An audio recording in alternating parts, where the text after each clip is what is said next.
Assalamu alaikum students, hope you all are fine by the grace of Almighty Allah. Take out your English grammar book, that is the grammar tree, and place in front of you. Open your book and come at page number 29. This is our lesson number 6, that is adjectives. So, first, what is an adjective? Here's a definition. An adjective is a describing word. It says something more about a noun. Adjective जो होता है वो एक describing word होता है जो कि आपको नाउन के बारे में मजीद इंफॉर्मेशन देता है. So an adjective can be modified by an adverb of degree like very or too. Adjective जो होता है वो मॉडिफाई हम कर सकते हैं उसे एडवर्ब ऑफ डिग्री से, वेरी और टू से. And adjectives has comparative and superlative forms. और एडजेक्टिव्स के पास की जो होती है फॉर्म्स होती हैं comparative and superlative forms. So, come to the kinds of adjectives. There are different kinds of adjectives. First one is adjective of quality or qualitative adjectives. So, what is qualitative adjective? Qualitative adjectives describe the shape, size, color or manner of a thing or a person. यानी कि adjective of quality और qualitative adjective वो adjective होती है जो कि किसी भी शख्स या चीज की शेप, साइज, कलर या मैनर हमें बता रही होती है. सो वो कहलाती है qualitative adjective.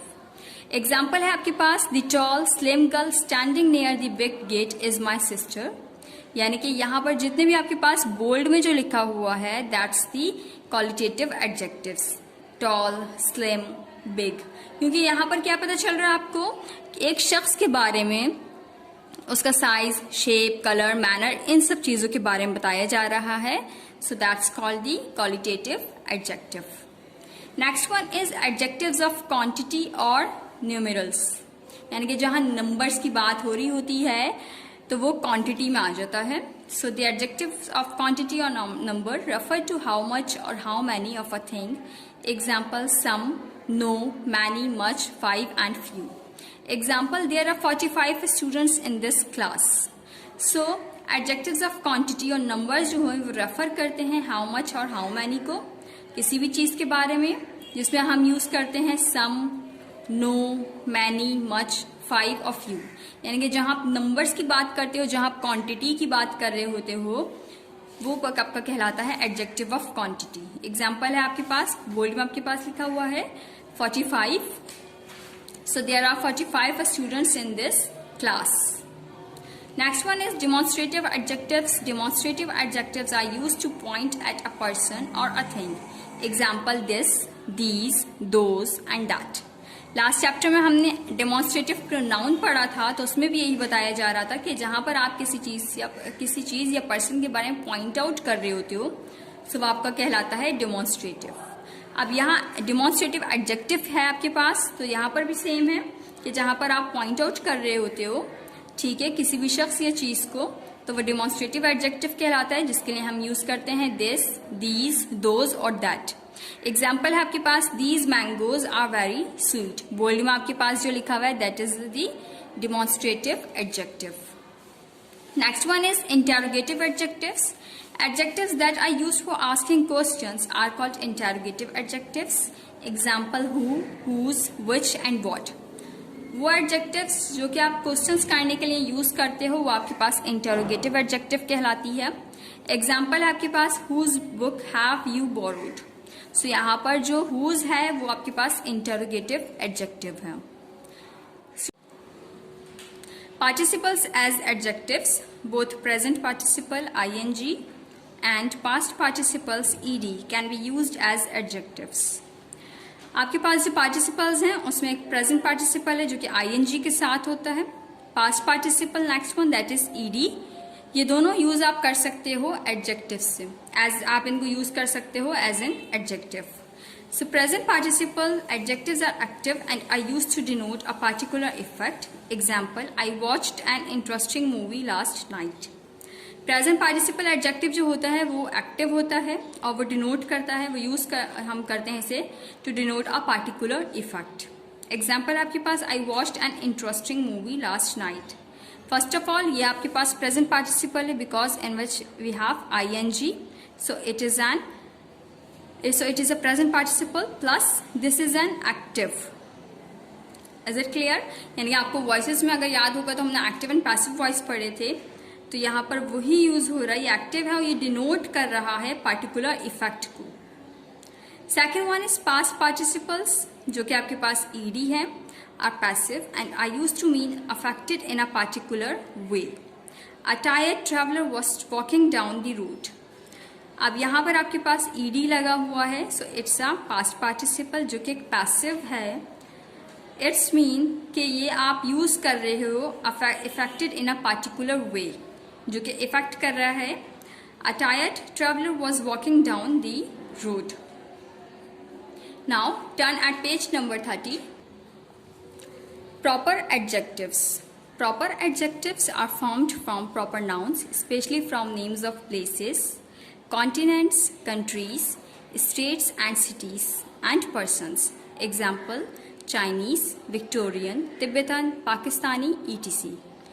Proper adjective, proper noun जैसे कि हमने पढ़ी थी, अब proper adjectives हैं। ये वो adjectives होते हैं जो कि proper noun से ही बनते हैं, जिसमें आप places, persons, कंट्रीज, स्टेट्स और सिटीज वगैरह को यूज करते हो। So that's called the proper adjective. Example है आपके पास, Ralph is a sweet who has married a French lady. सो यहाँ पर जो फ्रेंच है वो आपके पास प्रॉपर एडजेक्टिव है। प्रॉपर नाउन फ्रेंच की है फ्रांस, और यहाँ पर हमने जब इसको एज एन एडजेक्टिव यूज किया है, so it's became a French and it's a proper adjective. Now come to the exercise A. Identify the adjectives and say what kind they are. ये एक्सरसाइज आप अपनी बुक में ही करोगे। इसमें आपने identify करना है कि एडजेक्टिव कहाँ है, एंड देन उसके बाद आपने उसको रिकॉग्नाइज करना है कि वो कौन सी काइंड से हैं। Number 1 is this town has withstood many fierce battles. So in this sentence we have an adjective that is fierce. So it is an adjective of quality right here.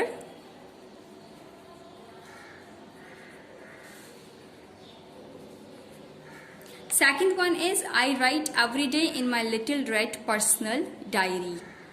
So यहाँ पर भी आपके पास adjective of quality ही है, जिसमें आप little, red और personal को कह सकते हो adjective of quality.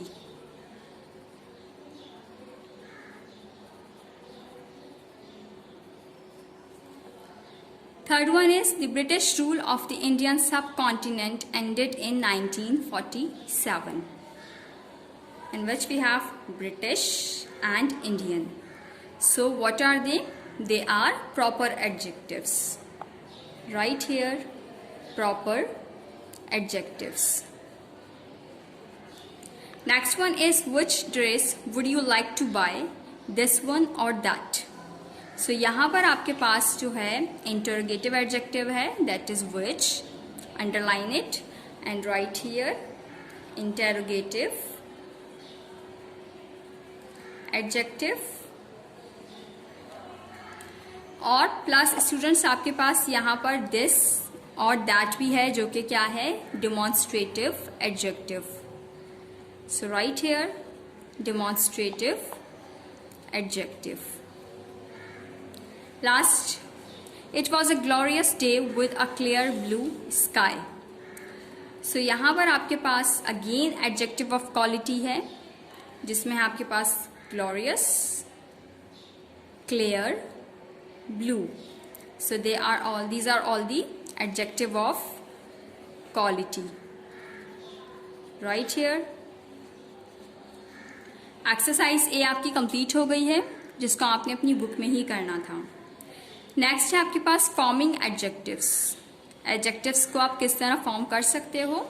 एडजेक्टिव्स में भी फॉर्म्ड फ्रॉम नाउन से भी हो सकती हैं। एग्जाम्पल आपके पास dirt, dirty, hope, hopeful, hopeless, silk, silken और सिल्की। वर्ब से भी आप एडजेक्टिव्स फॉर्म कर सकते हो। Tire, tiresome, talk, talkative, cease, ceaseless.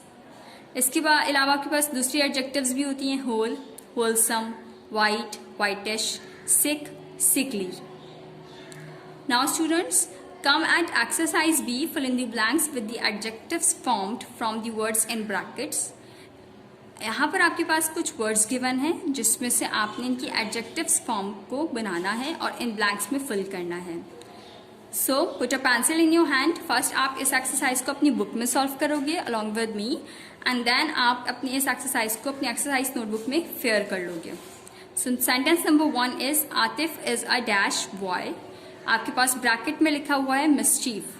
So the adjective form of mischief is mischievous. Right here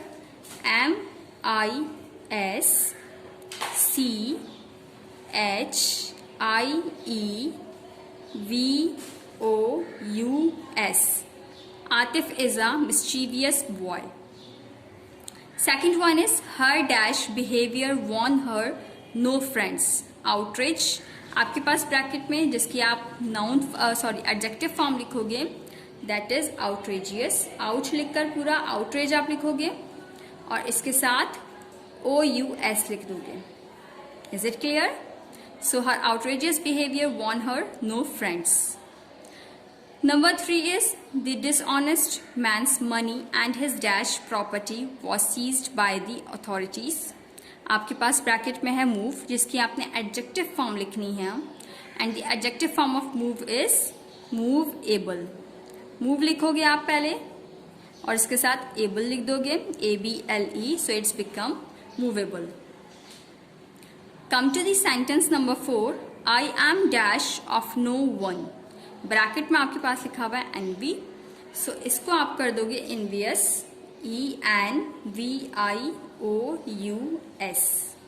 I am envious of no one. Number 5. The dash violence seen in the film is repulsive. आपके पास लिखा हुआ है bracket में sense और sense की adjective form होती है senseless. सो यहाँ पर सेंस लिखोगे और उसके साथ LESS लिख दोगे. So it's become senseless. Senseless violence seen in the film is repulsive.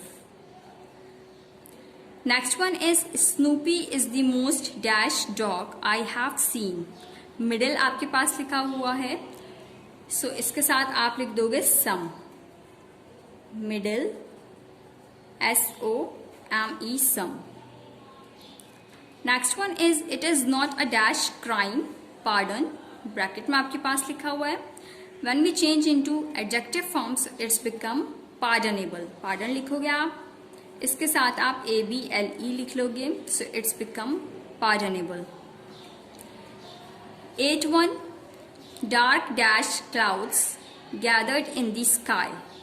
Bracket में है आपके पास storm जिसकी आप एडजेक्टिव फॉर्म लिखोगे stormy. STORMY. stormy. So students यहाँ पर ये एक्सरसाइज आपकी कंप्लीट हो गई है. एक्सरसाइज बी जिसको आप पहले बुक में आपने मेरे साथ होपफुली सॉल्व कर लिया होगा. अब आप अपनी इस एक्सरसाइज को एक्सरसाइज नोटबुक में फेयर करोगे. Come to the written work और डेफिनेशंस. स्टूडेंट्स यहाँ पर आपके पास एडजेक्टिव की डेफिनेशन है. ठीक है, आप पहले से मार्क कर लो जो कि ग्रीन कलर में लिखा हुआ है. An adjective is a describing word. It says something more about a noun. फिर आप लिखोगे काइंड्स ऑफ एडजेक्टिव्स. ठीक है, जहां पर आपके पास डिफरेंट काइंड्स ऑफ एडजेक्टिव्स हैं. Qualitative, quantity, demonstrative, interrogative and participles. या आप एज इट इज अपनी कॉपी में यानी कि अपनी एक्सरसाइज नोटबुक में फेयर कर लोगे. I am repeating, written work है आपका. एडजेक्टिव की आप डेफिनेशन लिखोगे जो कि ग्रीन कलर में लिखा हुआ है. देन आप काइंड्स ऑफ एडजेक्टिव की हेडिंग डालकर जो आपके पास 5 काइंड्स हैं पेज नंबर 29 पर, आप इनको एज इट इज अपनी कॉपी में फेयर कर लोगे. Now turn at page number 30. 6.1 is proper adjectives. ठीक है, यहाँ पर डेफिनेशन है विथ एग्जाम्पल. आप अपनी एक्सरसाइज नोटबुक में कॉपी कर लोगे. यहाँ पर आपकी एडजेक्टिव और काइंड्स ऑफ एडजेक्टिव्स की डेफिनेशन कंप्लीट हो जाती है. देन एक्सरसाइज ए आप अपनी बुक में ही करोगे और फिर एक्सरसाइज बी आप अपनी एक्सरसाइज नोटबुक में फेयर कर लोगे. यहाँ पर ये आपका चैप्टर हो जाता है कंप्लीट. Thank you.